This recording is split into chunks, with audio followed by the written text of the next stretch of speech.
Every entrepreneur has a moment or a series of moments that leads them to become who they are meant to be. I call these moments intuitive turning points. I'm Dr. Meg Haworth, and I am the host of Intuitive Turning Points. Come join us for stories of successful entrepreneurs who have gone through the journey. These entrepreneurs have accomplished so many things in their lives. I will have best-selling authors, TEDx speakers, people who've created successful businesses as an entrepreneur. It doesn't happen overnight. And as I always say, entrepreneurship is a personal development journey. And it takes time to develop yourself into the person you're meant to be, to help other people become who they're meant to be. Thank you so much for listening and enjoy the show. My guest on Intuitive Turning Points today is Akua Auset. She is a makeup artist for over 100 celebrities and creator of Auset Beauty. It's the first of its kind edible cosmetics. She's a facilitator of holistic beauty and wellness programs.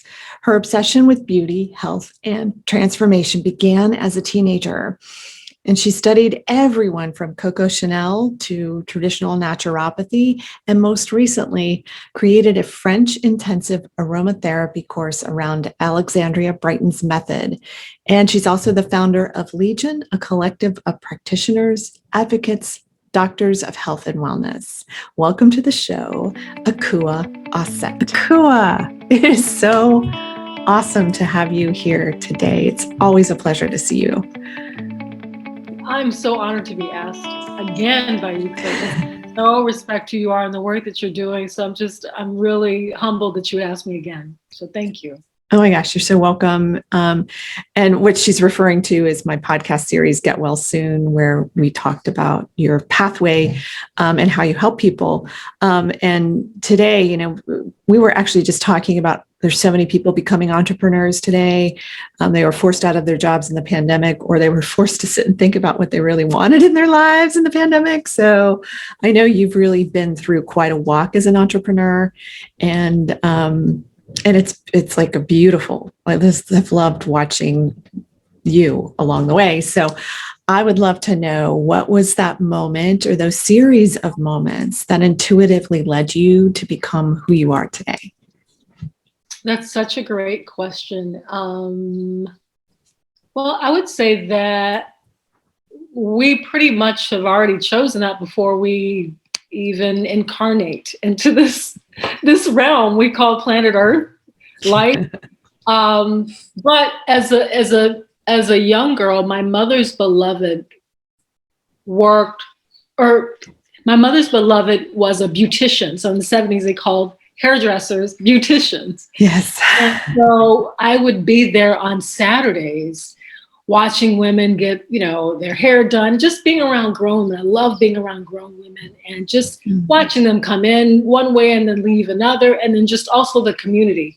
So two things: gathering of women, community, and then transformation. And then I would say also, I didn't know this at first, but years later, I would have a professional astrologer look at my chart. And I can see why I would choose what I have chosen based on my astrology. And I have, I won't go into that, but it's in my charts to gather people around beauty and wellness.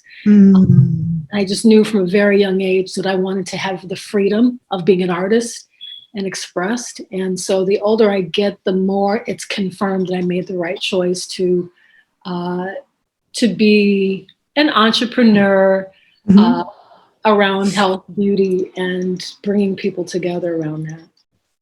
That's really awesome. I think it's interesting that what you're citing is you've always known, like you've always had that sense of knowing, and you've also had the experience of what you got to watch with your mother being in the industry. And I love that you cited, like, they came in one way and then they left another, so that transformation that beauty can have.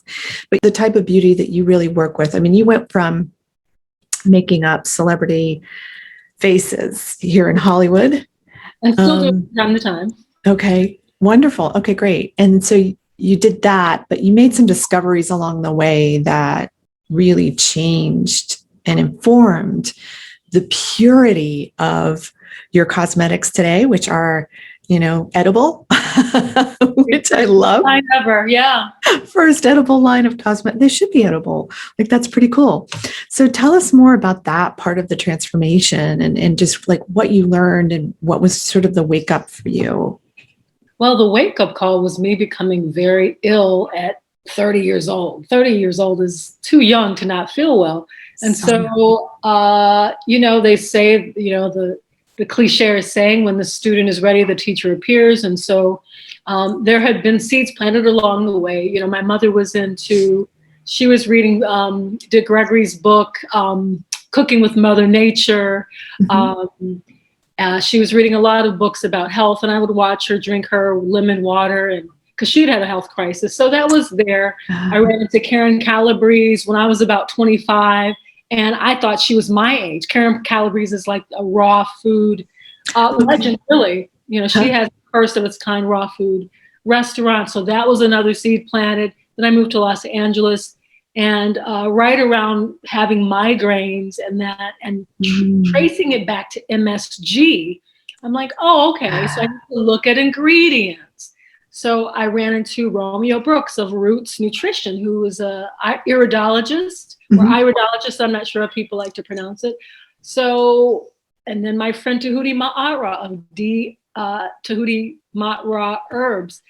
I did my first 21-day detox with him, and that really solidified me combining beauty with wellness and health, because I saw that I didn't go on this detox to release weight. I went on this detox to feel better. Right. And I noticed, in addition to getting more energy and releasing weight without trying to, my eyes sparkled, my skin looked like the sun was shining from inside, I looked more beautiful. I'm like, okay, this is the key. This is the key, taking care of yourself. So then I started to integrate that more into my my practice or ministry of doing makeup in Hollywood. And so I would be on set bringing like liquid chlorophyll, adding it to water, and just kind of here, drink this. Infecting the people on set. Oh, you got some more of that water and liquid chlorophyll? So then, of course, I start looking at the ingredients of cosmetics. Yeah. I was pissed. When we talked about this before, I was so angry. Yeah. So I started really researching. Yeah. And I'm just like, a friend of mine said, if you can't eat it, you shouldn't put it on your body. And I have on this lip color, it's going to disappear. Where did it go? Yeah. Right. There you go. At the very least, if your lip color isn't edible, it should, because you're eating it. So that's kind of years to get here, but right. Yeah. And I think so many people still are not informed about cosmetics and how many carcinogens and hormone disruptors. And I mean, it's just, the list goes on of the damage that they do to the body. And you put something on your face, it absorbs into your body. It just takes seconds for that into your bloodstream. So now it's becoming a part of you. Mm-hmm. So, and you do that for years on end, and then, cascade effect there. So you had this turning point of illness really teaching you, and also, like now the medicine of plants is teaching you. It's like, oh, chlorophyll, wait a minute, I feel better. Wow, this detox made me feel better. And now I know today one of the things that you do offer, because you have a lot of different offerings, is a detox program, and that you also offer coaching along with that program. Can you talk a little bit about that? Absolutely. So in 2012, before that, 2008, I created a protocol and use that protocol in many of my transformation programs, and watch people have like literally life-saving, transformations and experiences. So, I mean, I don't know. I'm looking at the verbiage and like, that sounds really familiar. But I feel like also it's true. Michael said something like, when he gets an idea, he has to make it immediately, because if he doesn't, Prince will. And that just speaks to, there's probably information out there in the ethers that we all have access to, and it's up to pull it down. So I won't say that they're, you know, but but that's the connection to the intuitive, that's just that understanding that it's partly allowing that information to come to you, and like you said, acting on it immediately. Yeah, immediately. Before you have a chance to drop it down into your fears, and go, no. So we did really well with that. And it was what I wanted. I felt like back when I was 30 and having the health crisis, I'm like, why aren't we, again, I was like, I'm always about justice, like what works, what doesn't work. And I'm like, why aren't we taught from babies how to take care of our body? Like, we live in our body our whole lives. Why should we be ignorant about it? Why isn't that not a course in our elementary education? Yeah. And I think, but what they do, I mean, if you even think about, I think back to health class in high school or college, and it really being so basic, and it's centered on Western society and how we live, and the food culture of, a corporation cooking for you with all these chemicals, and the same with makeup, the whole thing. It's like we're so indoctrinated with a certain way of thinking that people like you and I have been out there for a long time helping people turn that way of thinking around. And it's almost always their wake up call ends up being something to do with illness related to. Because it gets our attention. Death gets our attention. Being broke gets our attention.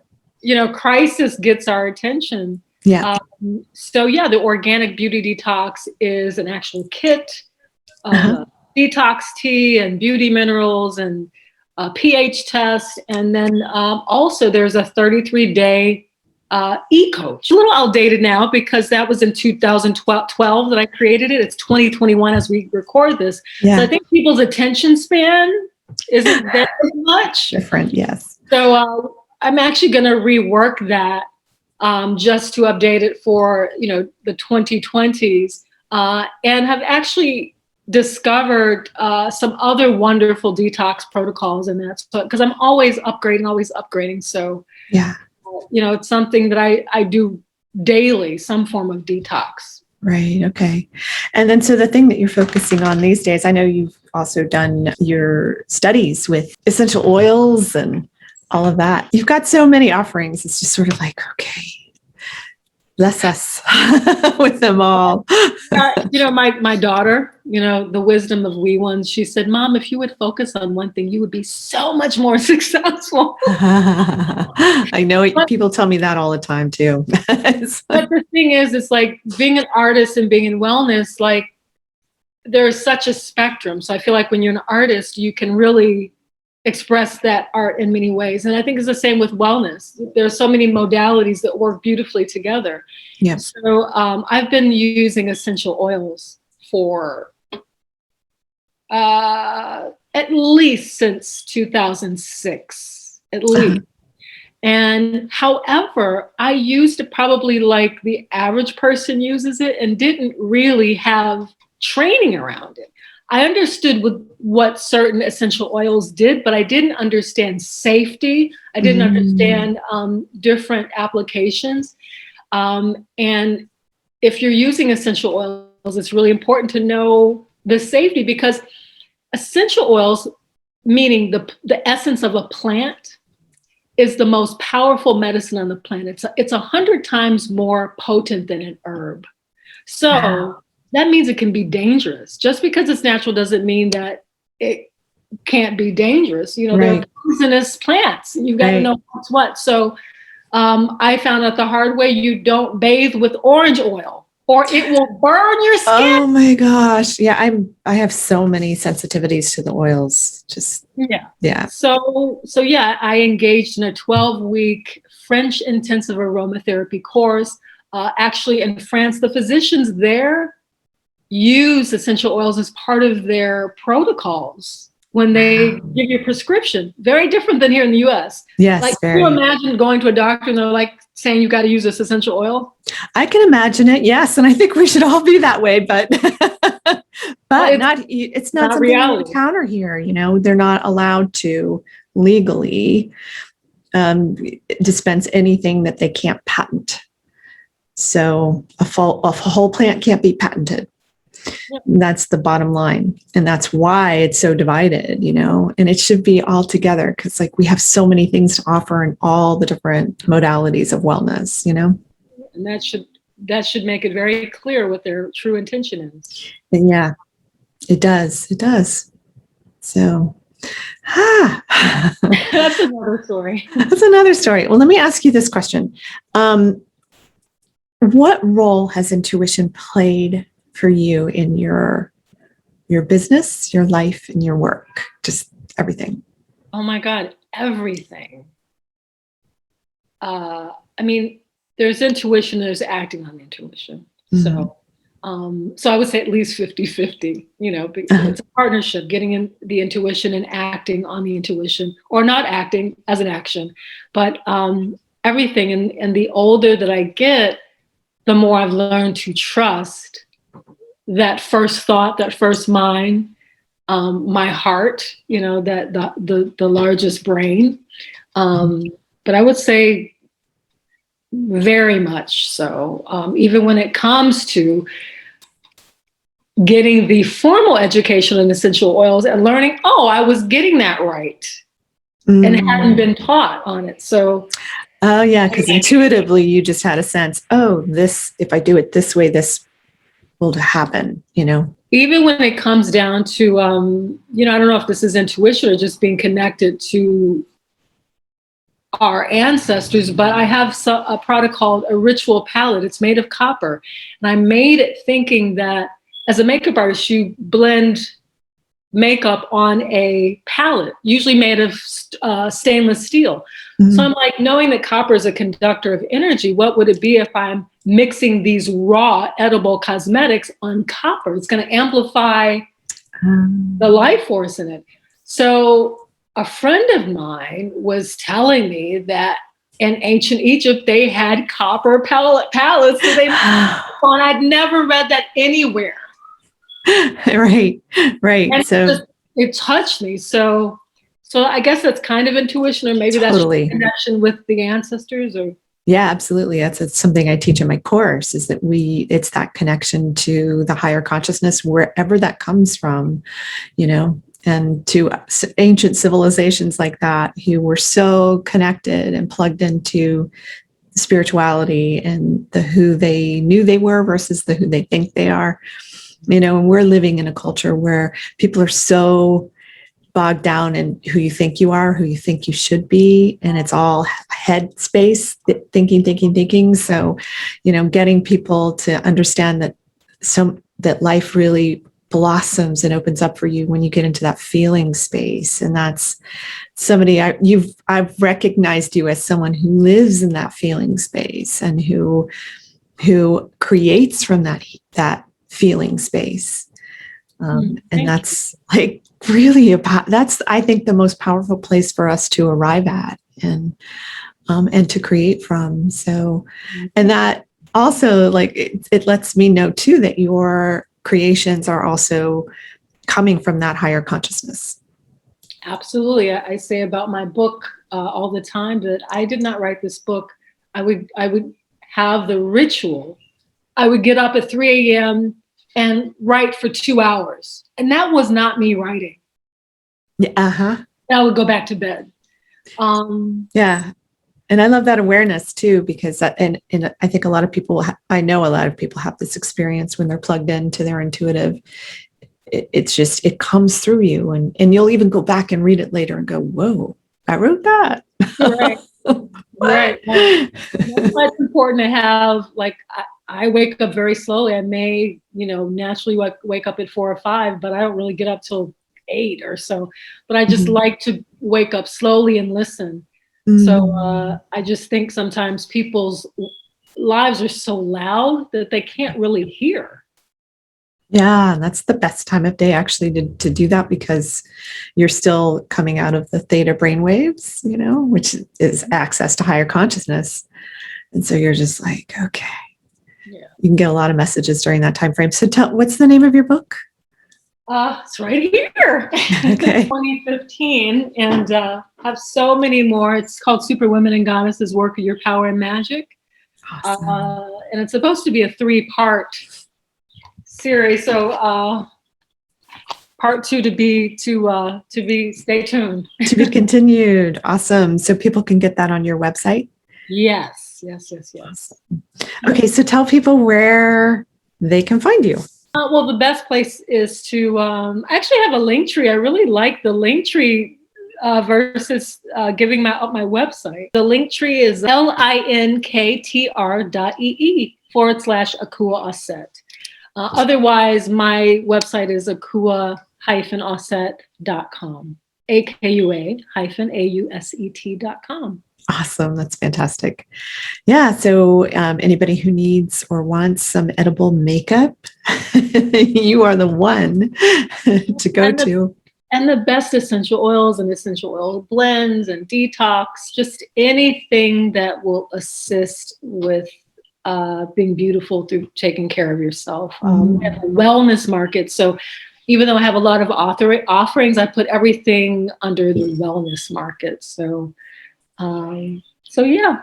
Okay, fantastic. Thank you so much. This has been such a great example of someone who came into the world with a knowing and produced your experience of a mom who's a beautician to like get you going in that. And I think, there's probably a lot of people out there that can look back and go, wait a minute, that was the thing that I did my whole childhood, and that really inspired me. And maybe I should be going that direction. And, that's an important thing for people to look at. So, yeah.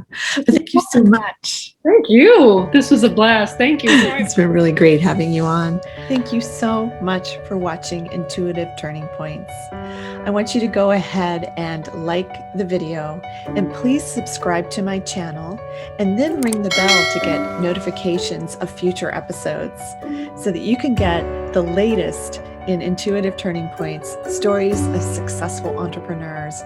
I'm Dr. Meg Haworth. Get your dose of inspiration right here on Intuitive Turning Points. Thank you so much for watching. I'm so grateful for you.